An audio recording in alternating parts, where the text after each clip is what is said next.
Good evening, ladies and gentlemen. Tonight we're going to toast and occasionally gently roast our honorees. Our SO forecast for tonight and tomorrow reads cloudy and rather cool with occasional rain tonight and tomorrow. And here is your host for this week's Hullabaloo, Little Joe of Bonanza, Michael Landon.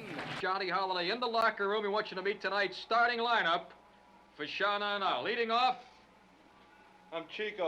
Pat, would you like to exchange places with me? No, Sue, you're doing just fine down there. Well, you know what? I wouldn't let you because this is a thrill. We're going to have some fun and tell some stories from way back, but everyone here knows that the Gold and Silver Circle is a really big deal. Let me tell you something. It's quite an accomplishment. 25 years in television. To last 25 years in television, or sometimes 50 years in television, just to survive it is an accomplishment, because you know that every other day there's somebody coming to town who's a little bit younger. It's a history lesson. It's a snapshot of decades of this industry. And I had the occasion to go to the White House and introduce President Eisenhower 2 or 3 times. When you did a remote, you were ordered to keep it where you were to at least 29 minutes and 15 seconds after the hour, because you couldn't throw it back to the network, because that would screw up 350 affiliates around the country. And President Eisenhower says, "And thank you and good night." And I look at my watch, and it's only 28 minutes and 20 seconds after the hour. I said, "This is bad." And I get this cue from the producer who goes,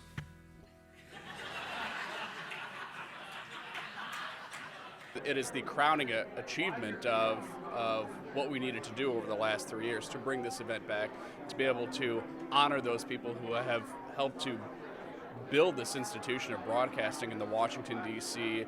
and Baltimore and Hampton Roads and Norfolk markets." Back in those days, people still smoked in the studio. They drank beer in the studio.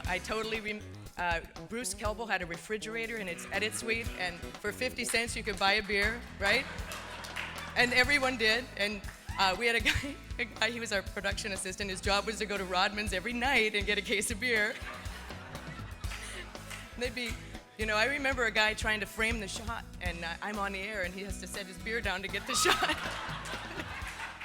It means longevity. It means commitment to this community, and it is an extraordinary achievement. And the people who receive these types of awards, they're the best in the business. I tell young kids that want to get into business today that if you have enough desire, if you have enough vision, if you really want to know what you want to do, you can be the same success anybody else can be. It's not easy. You got to pay your dues. You got to maybe move from city to city to city. But once you get there, then it's a wonderful business. No better business in the world than what we're in this room today. And I think everybody has to agree we are fortunate to be doing what we're doing and getting paid for it as well.